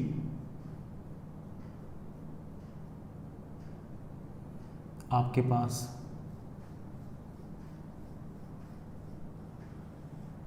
ये एक स्प्रिंग का स्प्रिंग कांस्टेंट के, ये आपके पास एक आइडियल पुल्ली स्मूथ मासलेस, यहां पर ये रस्सी लपेट रखी बेटा अपन लोगों ने ऐसे, और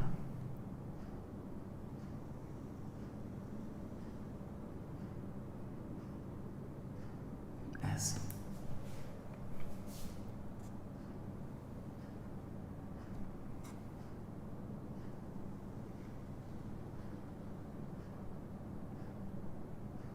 ऐसे,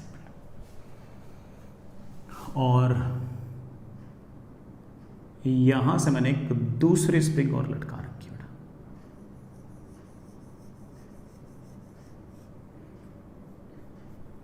और फिर एक एम मास का ब्लॉक यूं लटका रखा।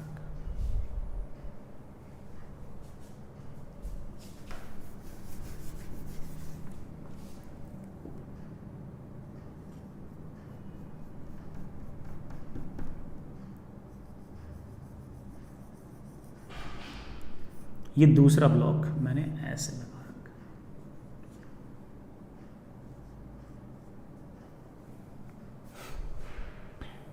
ऐसे, ठीक है। एंड मैं एक बार में लिख दूं ideal conditions, massless spring, massless pulley, smooth pulley वगैरह वगैरह, जो मानना है मान लो, जितना आसान सिचुएशन मान सकते हो उतना मान लो, वैसे टफ है, ठीक है।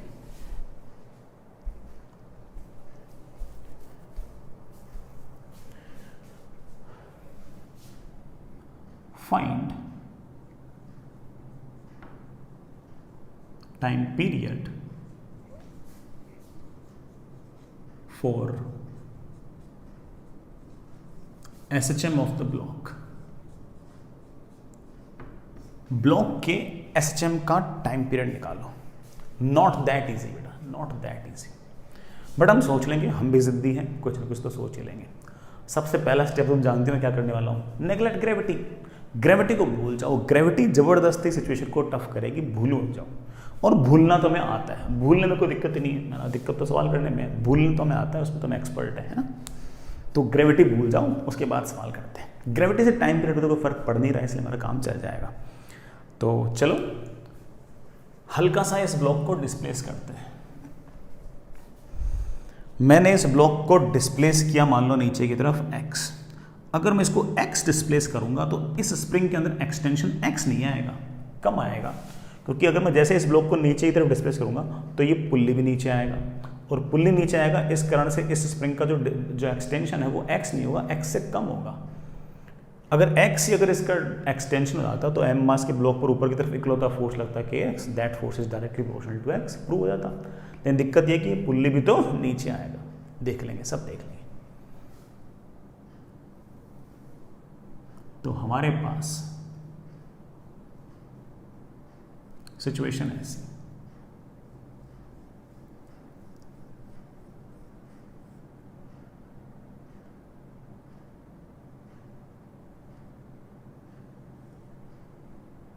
ये आपका पुल्ली यूं, और बड़ा ये रस्सी आपकी ऐसे।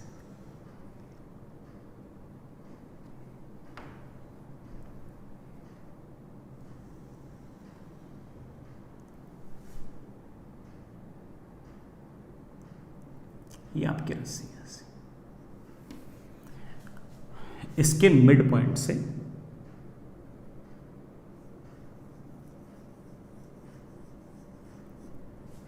हमने ये एम मास का ब्लॉक बांध दिया।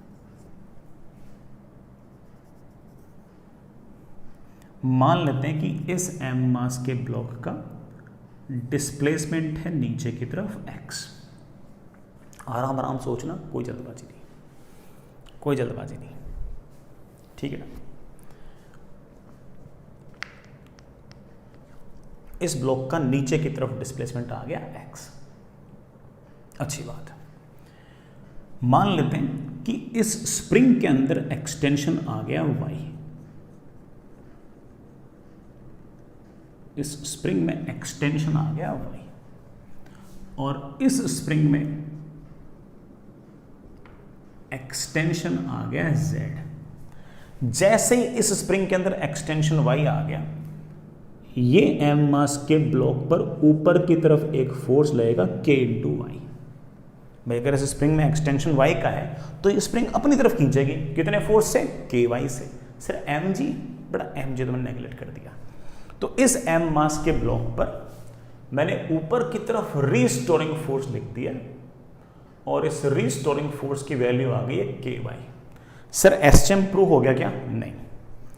ब्लॉक का डिस्प्लेसमेंट है नीचे की तरफ x और फोर्स आया है directly proportional to y। SHM कैसे प्रूव हो गया? हमें तो फोर्स को directly proportional to x prove करना है, ये तो डायरेक्टली प्रोपोर्शनल टू y है।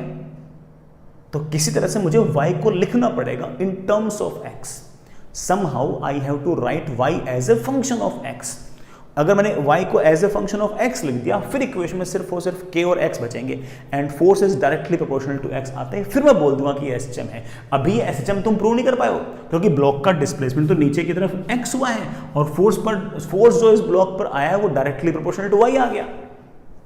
काश y as a function of x या फिर इन टर्म्स ऑफ x हो, काश ऐसा। शायद कर लेंगे, शायद कर लेंगे, सुनना, हो जाएगा, सब हो जाएगा।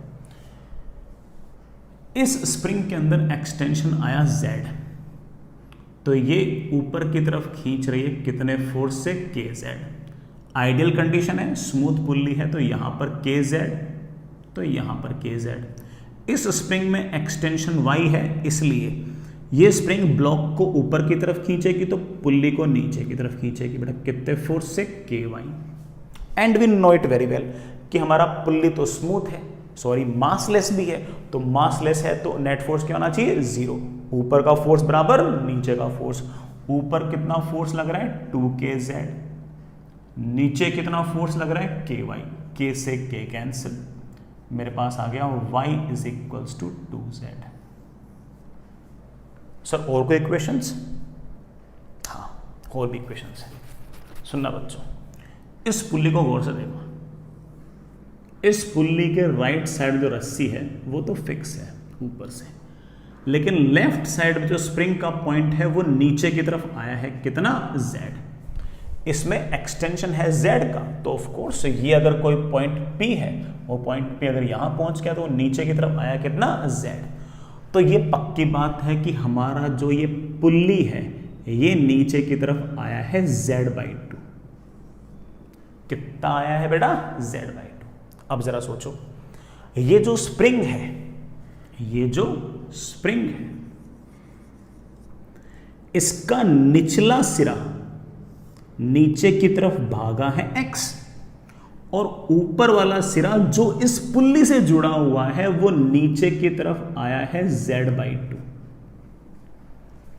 इसके x नीचे जाने से इसकी लेंथ बढ़ी है, इसके z/2 नीचे आने से लेंथ घटी है, तो कुल मिलाकर इस स्प्रिंग की कितनी लेंथ बढ़ी है? आप बोलोगे सर लेंथ बढ़ी है x माइनस z/2, और इसकी जितनी लेंथ बढ़ी है वही तो आपके इस स्प्रिंग का एक्सटेंशन है।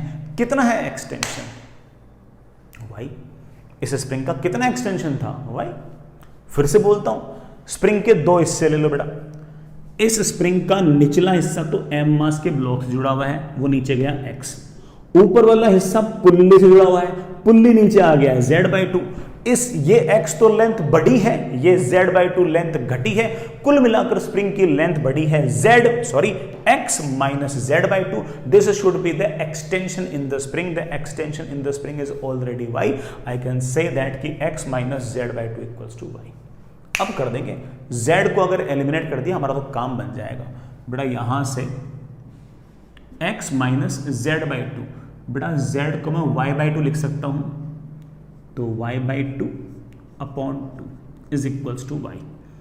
मेरे पास आ गया x minus y/4 is equals to y। x is equals to 5y/4। मेरे ख्याल से मजा आ गया। मैं लिख सकता हूं this restoring force is k into y. y को मेरे बच्चे बोल देंगे सर लिख दो 4x अपॉन 5। सर y को लिख दो 4x/5। अब देख लो, क्या हमने इस ब्लॉक को x डिस्प्लेस किया है? यस। क्या इस पर जो नेट फोर्स लग रहा है वो directly proportional to x prove कर दिया है? यस। डिस्प्लेसमेंट किया है नीचे और फोर्स आया है ऊपर, हमने SHM प्रूव कर दिया है। Force is equals to something something into y लिखने से हम प्रूव नहीं कर पा रहे थे। Force is equals to something something into x लिखना हमारे लिए जरूरी था, क्योंकि इस ब्लॉक का डिस्प्लेसमेंट नीचे की तरफ y नहीं है। कितना है बेटा? x। y तो इस स्प्रिंग के अंदर एक्सटेंशन था, लेकिन हमने उसको बड़े आराम से ही हमारे स्प्रिंग कंस्टेंट है ना, पुली पर नेट फोर्स 0 होना चाहिए वगैरह वगैरह, इन सब बातों का यूज करके हमने बड़े आराम से सारा का सारा काम निपटा दिया। अगला स्टेप, ये नेट फोर्स ऊपर तो ऑफ कोर्स एक्सेलरेशन भी ऊपर। This net force must be equal to mass into acceleration. Acceleration की वैल्यू आ गई है 4k/5m into x। Acceleration is 4k/5m into x. Acceleration is equals to something into x. We know that this something must be your omega square. Omega comes out to be root of 4k/5m and time period comes out to be t is equals to 2 pi root 5m/4k। ये हमारा time period आ गया। I know that कि सवाल tough था, लेकिन सवाल में जो टफ चीजें थी वो इस चैप्टर की थोड़ी हैं भाई। जो इसमें टफ चीज थी वो तो न्यूटन्स लॉ की थी कि भाई स्प्रिंग पर बेटा नेट फोर्स 0 होना चाहिए, स्ट्रिंग कंस्टेंट हुआ वगैरह वगैरह, ऐसी बातें टफ थी। इस चैप्टर का तो सिर्फ और सिर्फ एक कॉन्सेप्ट जो मुझे अच्छा लगा यहाँ पे वो ये था कि अगर ब्लॉक का अगर डिस्प्लेसमेंट नीचे की तरफ अगर x है ना, तो force directly proportional to x से प्रूव करना है। यूं नहीं कि डिस्प्लेसमेंट कर दिया x और प्रोपोर्शनल प्रूव कर दिया डायरेक्टली प्रोपोर्शनल टू y। नहीं नहीं नहीं, ऐसे नहीं चलेगा। और अगर मान लो कि force directly proportional to y अगर आ भी गया है तो फिर आपको है ना उसको चेंज करना पड़ेगा, उस y को as a function of x लिखना पड़ेगा, तब जाके आपकी बात बनेगी, अदरवाइज आपकी बात नहीं बनेगी यार। ठीक है कि आगे चलिए, चलिए बच्चे आगे चलते हैं बच्चे। आई एम रियली होपिंग कि बेटा आपको ये वाली बात बढ़िया से समझ में आ गई होगी। हालांकि मैं जानता हूँ कि बेटा सवाल टफ था, बट मैंने अपनी तरफ से पूरी कोशिश की है कि आप लोगों को बढ़िया से ये वाला सवाल समझ में आ जाए। और मैंने जानबूझ के बेटा दोनों स्प्रिंग के स्प्रिंग कांस्टेंट के लिए, जिससे कैलकुलेशन थोड़ी सी आसान हो। अगर K1 K2 लेता तो हल्की सी इक्वेशंस थोड़ी सी और सॉल्व करनी पड़ती है। चलिए बच्चों हेडिंग आगे चलिए, हेडिंग लिखिए बच्चों।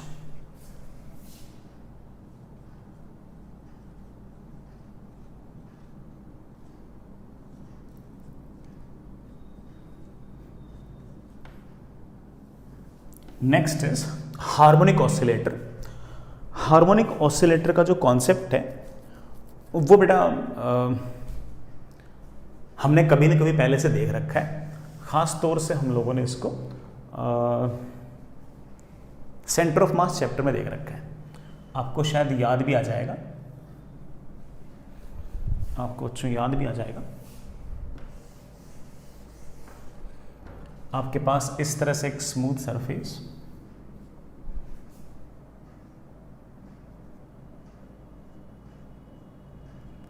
और इस स्मूथ सरफेस पर आपके पास ऐसे दो ब्लॉक्स, एक का मास m1, एक का मास m2, बीच में स्प्रिंग जिसका स्प्रिंग कांस्टेंट k, और इस सारे अरेंजमेंट को ऐसे कंप्रेस करके छोड़ दो। आई रियली होप आपको याद आ रहा होगा कि दोनों ब्लॉक्स यूं ऑसिलेटरी मोशन करेंगे और दोनों का टाइम पीरियड सेम आएगा। द रीज़न इज कि पूरे सिस्टम पर कोई एक्सटर्नल फोर्स नहीं है। mg नॉर्मल कैंसिल, स्प्रिंग का जो फोर्स है वो तो इंटरनल है। दोनों को रेस्ट से रिलीज किया है तो initial velocity of centre of मास 0 है, इनिशियल मोमेंटम 0 है। इनिशियल मोमेंटम 0 है तो फाइनल मोमेंटम भी 0 होना चाहिए। तो पहले बेटा दोनों ब्लॉक्स बाहर जाएंगे, नेचुरल लेंथ पर आपकी स्पीड सबसे ज़्यादा होगी, फिर और बाहर जाएंगे और फिर लगातार स्पीड घटेगी, फिर बढ़ेगी, फिर घटेगी, फिर बढ़ेगी, फिर घटेगी, ऐसे ऐसे लगातार ऑसिलेटरी मोशन होगी। दोनों एक साथ रुकेंगे, एक साथ स्पीड बढ़ेगी, एक साथ स्पीड घटेगी, एक साथ स्पीड बढ़ेगी, एक साथ स्पीड घटेगी, ऐसे ऐसे लगातार ऑसिलेटरी मोशन करेंगे। दोनों का ही टाइम पीरियड सेम आएगा। इसकी हम सारी बातें पहले से डिस्कस कर चुके हैं। वेलोसिटी क्या होगी, ठीक है बेटा, मैक्सिमम एक्सटेंशन क्या होगा, वगैरह वगैरह सारी बातें हम लोग सेंटर ऑफ मास चैप्टर में ही देख चुके हैं। हमें वापस से देखने की ज़रूरत नहीं है, वापस से बेटा देखने की ज़रूरत नहीं है। मुझे इसके टाइम पीरियड में बड़ा इंटरेस्ट है कि काश मैं इसका टाइम पीरियड निकाल दूं तो मज़ा आ जाए, है कि नहीं बेटा। मेरा ऐसा इंटरेस्ट है ना वो टाइम पीरियड में है। तो मैं उस टाइम पीरियड को है ना, मुझे ऐसा लगता है कि मैं मेरे बच्चों को दो तरीके से समझा सकता हूँ। मैं दो तरीके से समझा सकता हूँ, चेक करते हैं बेटा। मैंने इनको ये नेचुरल लेंथ थी, नेचुरल लेंथ थी, मैंने दोनों ब्लॉक कैसे कंप्रेस करके छोड़ दिया। Now they are performing oscillatory motion like this. मान लीजिए किसी टाइम पर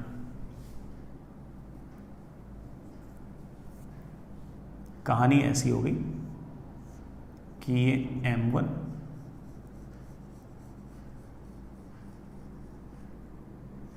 ये M2, इसके पास इस तरफ वेलोसिटी V1, इसके पास इस तरफ वेलोसिटी V2, इस ब्लॉक का डिस्प्लेसमेंट इस तरफ x1, इस ब्लॉक का इस तरफ डिस्प्लेसमेंट x2। चलिए बेटा, दोनों में से किसी एक ब्लॉक को पकड़ लो। इस M1 मास के ब्लॉक पर नीचे की तरफ फोर्स लग रहा है M1G, ग्राउंड का नॉर्मल लग रहा है ऐसे N1, और स्प्रिंग अपनी तरफ खींच रहा है किसी न किसी फोर्स से, that is K into extension. बेटा ये नेचुरल लेंथ तो यहाँ से तक थी, ये x1 इधर गया, x2 इधर गया, तो एक्सटेंशन आ गया कितना, x1 प्लस x2। तो तेरा रीस्टोरिंग फोर्स आ गया है, नेट फोर्स आ गया है K into x1 plus x2। तो इस ब्लॉक का डिस्प्लेसमेंट मैंने कर दिया लेफ्ट में x1। सुनते रहे ना, लैंग्वेज ढंग से सुनो, लैंग्वेज मजा आएगा। डिस्प्लेसमेंट कर दिया है मैंने इस ब्लॉक का इस तरफ x1, और इस पर इस तरफ नेट रीस्टोरिंग फोर्स आ गया है, और ये रीस्टोरिंग फोर्स कितना आ गया है, F is equals to K into x1 plus x2। ज़्यादा खुश होने की जरूरत नहीं है, आपने सिर्फ एक ही कंडीशन सेटिस्फाई की अभी तक कि डिस्प्लेसमेंट कर रहा हूं लेफ्ट तो नेट फोर्स लग रहा है राइट। अच्छा, दूसरी कंडीशन फुलफिल नहीं हुई क्या? अभी तक तो नहीं हुई, क्योंकि आपने अगर इस ब्लॉक का डिस्प्लेसमेंट अगर x1 किया है तो ये restoring force directly proportional to x1 होना चाहिए। यहां पर तो x1 भी है, x2 भी है। काश या तो x1 होता या x2 होता। तो मेरे बच्चे बोलेंगे सर कोई दिक्कत नहीं है, x2 निकालने का जुगाड़ मुझे आता है। याद करो बच्चों, इस तरह के सिस्टम में हम ऐसा बोला करते थे कि भले ही दोनों ब्लॉक्स यूं ऑसिलेटरी मोशन कर रहे हो, लेकिन सेंटर ऑफ मास की वेलोसिटी भी जीरो है, एक्सटर्नल फोर्स भी जीरो है, तो acceleration of centre of mass भी जीरो है। और अगर acceleration of centre of mass zero है, velocity of centre of mass zero है, इसका मतलब displacement of centre of mass zero है। और अगर displacement of centre of mass अगर जीरो है तो m1x1 equals to m2x2, m1x1 equals to m2x2। तो आप कह सकते हो कि m1x1 is equals to m2x2। Sir इससे क्या हो जाएगा? इससे ये हो जाएगा कि इस ब्लॉक पर जो रीस्टोरिंग फोर्स आया है उसको मैं लिख सकता हूं कि x1 ऐसा का वैसा, x2 को हम लिख सकते हैं m1x1 अपॉन m2। मैं इसे लिख सकता हूं कि m1 plus m2 upon m2 into x1। अब देखो, ये हमारे ब्लॉक 1 पर लगने वाला नेट फोर्स है, और ये जो नेट फोर्स है ये ब्लॉक 1 के डिस्प्लेसमेंट के डायरेक्टली प्रोपोर्शनल है।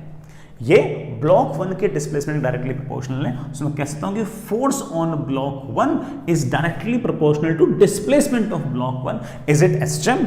Yes. And net force must be equals to, बेटा एसएम प्रूव हो गया है, net force must be equals to, force है इस तरफ तो एक्सेलरेशन भी इस तरफ, एक्सेलरेशन मान लिया a1, तो आप कह सकते हो कि दैट इज m1a1, और एक्सलरेशन की वैल्यू आ गई है बेटा, देखना कितनी आ गई है, के m1 plus m2 upon m1 m2, बेटा ये m1 नीचे आ जाएगा, इंटू x1। यही तो कहानी थी कि acceleration of block 1 should be directly proportional to displacement of block 1, and we know that कि this constant is your omega square, और ओमेगा की वैल्यू आपके पास आ जाएगी root of k times m1 plus m2 upon m1 m2, और time period की बेटा वैल्यू आ जाएगी 2 पाई बाई ओमेगा, तो 2 पाई m1 m2 upon k times m1 plus m2। ये हमारा आंसर है। हालांकि हमारा आंसर आ चुका है, बातें कर रहे हैं पंतु को। बच्चा कहते हैं कि सर मैं आपकी सारी बात समझ गया, लेकिन सर ये कैसे एंश्योर करोगे कि जो टाइम पीरियड इसका वही टाइम पीरियड इसका? ये वाली बात एंश्योर करोगे सेंटर ऑफ मास वाले चैप्टर से। मैंने सिखा रखी है, दोनों की वेलोसिटी 0, फिर वापस से 0, फिर वापस से 0, वापस से 0, हर बार 0 साथ साथ होगी, तो दोनों का बेटा टाइम पीरियड भी दो सेम होगा। अगर आपको ये बात समझ में नहीं आई है तो मैं इस बात को मैथमेटिकली प्रूव कर सकता हूँ। मैं कहूँगा कि जो तूने कैलकुलेशन इस पे की वो इस पे कर ले। इस m2 मास के ब्लॉक पर फोर्स लग रहा है इधर की तरफ, और वो जो रीस्टोरिंग फोर्स है वो आएगा k इंटू इस स्प्रिंग का एक्सटेंशन। कितना एक्सटेंशन है? x1 ये, x2 ये। Extension is of course x1 plus x2। तो हम कह सकते हैं कि इस ब्लॉक पर जो रीस्टोरिंग फोर्स है उसकी वैल्यू है k x1 प्लस x2। क्या हमने एसएचएम प्रूव कर दिया? आप बोलोगे नहीं सर, एसएचएम का सिर्फ पहला पार्ट प्रूव किया है कि डिस्प्लेसमेंट अगर राइट तो नेट फोर्स लेफ्ट। ब्लॉक 2 का डिस्प्लेसमेंट है x2, तो force directly proportional to x2 होना चाहिए। काश x1 ना होता। सर x1 को हटाने का जुगाड़ है क्या? बिल्कुल है। x1 को हटाने के लिए कहूंगा कि k x1 को मैं लिख सकता हूं m2 x2 upon m1 plus x2। तो ब्लॉक 2 पर लगने वाला जो रीस्टोरिंग फोर्स है that is k times m1 plus m2 into x2 upon m1। क्या हमने ब्लॉक 2 को एसएचएम प्रूव कर दिया है? बिकॉज बेटा this restoring force is directly proportional to displacement of block 2। Sir time period भी निकालना है, that should be equal to mass of 2 into acceleration of 2। इसका एक्सेलरेशन इस तरफ मैंने मान लिया है a2, आपका बड़ा m2 आ जाएगा नीचे, acceleration equal to something into x, बड़ा समथिंग आपका वही आ जाएगा, सेम आ जाएगा, वही आंसर बेटा आपका, तो सेम आंसर। तो चाहे आप m1 पे करो चाहे m2 पे करो, एक ही बात है, हमें किसी प्रकार की कोई दिक्कत नहीं है। आई रियली होप कि आप लोग बेटा इस बात को समझ गए होंगे। लेकिन मैं इसमें ये जरूर कहूँगा कि मैंने इस सवाल के अंदर सारी बातें वही यूज़ की जो मैंने आपको सेंटर ऑफ मास में पढ़ा रखी थी। मैं ये भी कह सकता हूँ आप लोगों को कि बेटा मैं ना बिना सेंटर ऑफ मास के कॉन्सेप्ट के भी, मतलब एग्जैक्टली सेंटर ऑफ मास जो मैंने पढ़ा था उसके अलावा भी मैं इस बात को हल्का फुल्का प्रूव कर सकता हूँ। मतलब मैं वो वाली बातें यूज़ ना करूँ और थोड़ा बहुत है ना एक फंडे से और मैं इस बात को डिस्कस कर सकता हूँ। सुनना बच्चों, हालांकि इसमें भी एक हल्का फुल्का सेंटर ऑफ मास का कॉन्सेप्ट तो आएगा ही। ये m1, ये m2। अब सुनना, पूरी स्प्रिंग का स्प्रिंग कांस्टेंट है k, और मान लो कि पूरी स्प्रिंग का जो लेंथ है वो एक बार के लिए मान लो l। सर l तो दिया ही नहीं, मान लो एक बार, है वो आंसर में नहीं आएगा। इस पूरे अरेंजमेंट का सेंटर ऑफ मास जो है, पूरे अरेंजमेंट का सेंटर ऑफ मास जो है वो m1 और m2 को जोड़ने वाली लाइन पे यहां कहीं आएगा। यहां से x1 डिस्टेंस दूर, यहां से x2 डिस्टेंस दूर, पूरे सिस्टम का सेंटर ऑफ मास यहां कहीं आएगा। और हम इस बात को बड़े आराम से जानते हैं कि भले ही दोनों ब्लॉक इस तरह से ऑसिलेटरी मोशन कर रहे हों, लेकिन ये जो सेंटर ऑफ मास वाला पॉइंट है ना, ये मूव नहीं करेगा क्योंकि दोनों ब्लॉक की initial velocity zero, external force zero, acceleration of centre of mass zero, और अगर ऐसा है तो सेंटर ऑफ मास तो आपका फिक्स रहेगा। अगर आपका सेंटर ऑफ मास अगर फिक्स रहेगा तो एक काम कर बेटा कि स्प्रिंग का ये वाला पॉइंट एक तरह से फिक्स रहेगा, और अगर ये पॉइंट अगर फिक्स रहेगा तो एक काम कर ले, इसको ऐसे दीवार से जोड़ते हैं और इसको भी ऐसे दीवार से जोड़ते हैं, और अब ऐसे इमेजिन कर कि इस फिक्स्ड पॉइंट के पास, सॉरी इस फिक्स्ड पॉइंट के अबाउट ये यूं मूव कर रही है, और ये M2 इस फिक्स्ड पॉइंट के अबाउट ऐसे मूव कर रहा है। अब सुनना, टोटल लेंथ अगर L थी तो ये x1 मेरे बच्चों को लिखना आता है, बड़ा याद कीजिएगा। x1 क्या हुआ करता था? अरे बेटा याद तो है ना, नहीं याद तो बता देता हूं कि x1 plus x2 is equals to L, और दूसरी इक्वेशन हुआ करती थी m1 x1 is equals to m2 x2, और मैंने इवन आपको याद करा रखा है कि x1 की वैल्यू आ गई है m2 upon m1 plus m2 into L। तो सर इससे बोलना क्या चाहते हो? बेटा मैं इससे ये बोलना चाहता हूं कि तू इस पूरे सिस्टम को ऐसे कंसिडर कर सकता है जैसे ये रहा तेरा m1 मास का ब्लॉक, और इसको ऐसे एक स्प्रिंग से जोड़ दिया है जिसकी लेंथ है x1। सर इसका स्प्रिंग कांस्टेंट भी k होगा क्या? नहीं, k तो पूरी स्प्रिंग का स्प्रिंग कांस्टेंट था, ये स्प्रिंग तो छोटी है। अगर स्प्रिंग छोटी है तो स्प्रिंग कांस्टेंट तो बड़ा है। सर कोई फॉर्मूला वॉर्मूला है क्या? याद करा रखा तुम लोगों को यार कि spring constant is inversely proportional to length, या फिर बेटा ऐसे कह दूं कि spring constant into length is equals to constant. Spring constant is inversely proportional to length, या spring constant into length is constant. पूरी स्प्रिंग का स्प्रिंग कांस्टेंट था k और लेंथ थी L। इस स्प्रिंग कांस्टेंट का, सॉरी इस छोटी सी स्प्रिंग का मैंने स्प्रिंग कांस्टेंट मान लिया है k1 इंटू लेंथ है x1, that is k1 into x1। x1 को मैं बड़े आराम से लिख सकता हूं m2L upon m1 plus m2, L से L कैंसिल। हमारे पास k1 की वैल्यू आ गई है m1 plus m2 upon m2 into k।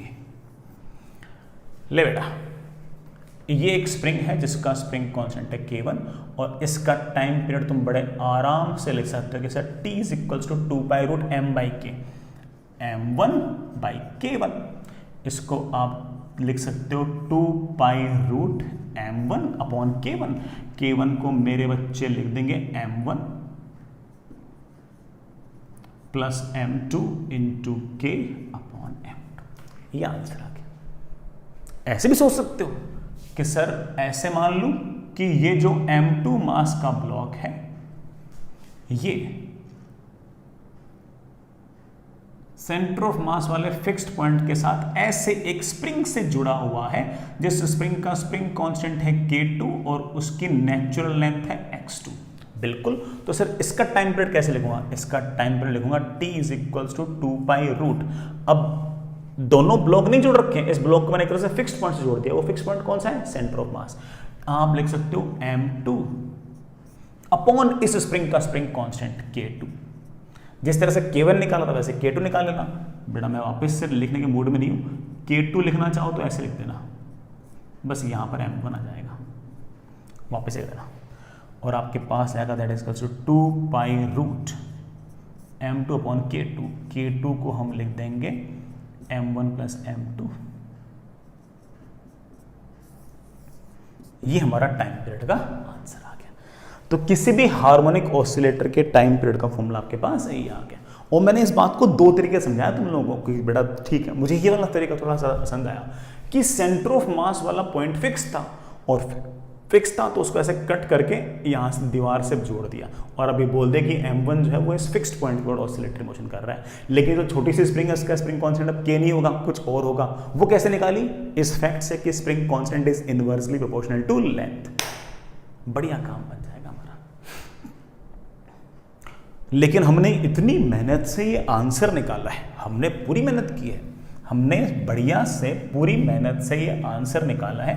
अब हम इस आंसर को याद कर लेंगे कि जब भी इस तरह से दो ब्लॉक जुड़े होंगे और वो अगर ऐसे ऑसिलेटरी मोशन करेंगे तो उसके टाइम पीरियड का फॉर्मूला आएगा। शीट में सवाल भी होंगे, सीधा फॉर्मूला लगा देना, T is equals to 2 pi root m1 m2 upon m1 plus m2 into k. याद रख लेना, ये जो m1 m2 upon m1 plus m2 है, इसको म्यू भी लिख सकते हो। म्यू मतलब ऐसा नाम निकाल दिया है, रिड्यूस्ड मास। ये किसकी जगह लिखा है हम लोगों ने? m1 m2 upon m1 plus m2 की जगह। कोई नई चीज नहीं बेटा, सिर्फ याद करने की स्टाइल है मेरे पास। तो आप कह सकते हो कि सर इन दोनों का वही टाइम पीरियड आएगा जो ऐसे म्यू मास का ब्लॉक है उसको एक स्प्रिंग से जोड़ दो जिसका स्प्रिंग कांस्टेंट है के, बड़ा म्यू की वैल्यू क्या है? ये रही। तो इसका टाइम पीरियड और इनका टाइम पीरियड एग्जैक्टली सेम आएगा। आई रियली होप बड़ा आपको बात समझ में आ गई होगी। ठीक है, थोड़ा टफ था आज वाला, बट है ना, आई होप आपको सारा का सारा समझ में आ गया होगा। था भी इंपॉर्टेंट, था भी बेटा सारा का सारा इंपॉर्टेंट है, एडवांस के हिसाब से तो इंपॉर्टेंट है ही। बाकी तो ठीक है बेटा, मेन में तो मुझे लगता है कि फॉर्मूले से हमारा काम बन जाएगा। लेकिन मैं तो जितने भी तरीके समझा सकता था कि हाँ, जो भी एप्टीट्यूड बढ़ाने वाला काम था, IQ बढ़ाने वाला काम था, सोचने के लिए मजबूर करने वाले तरीके थे, मैंने सारे बताए दिए। ठीक है, बड़ा होमवर्क, एसएचएम की शीट ले लेना, इसेंशियल शीट, और उसमें एक्सरसाइज 1 पार्ट 1 पार्ट 2 बड़ा ए भी दे चुका हूँ, सी कर लेना। सी थोड़ा बड़ा सेक्शन है तो एक बार बेटा वही करना। ठीक है, हालांकि सी सेक्शन में ऐसा नहीं कि बेटा अपने जितने टफ सवाल किए उतने हो, अपने जितने टफ सवाल किए वो तो सारे के सारे एक्सरसाइज 2 में और एक्स्ट्रा एज में मिलेंगे, है ना, एक्सरसाइज 2 में, और जो आपकी रैंकर्स वाली एक्स्ट्रा एज जो शीट है उसमें मिलेंगे। लेकिन वो बाद में कर लेना, ठीक, टेक योर टाइम, है ना, डोंट बी हेस्टी, आराम आराम से कर लेना। ठीक, चलिए कल मिलते हैं।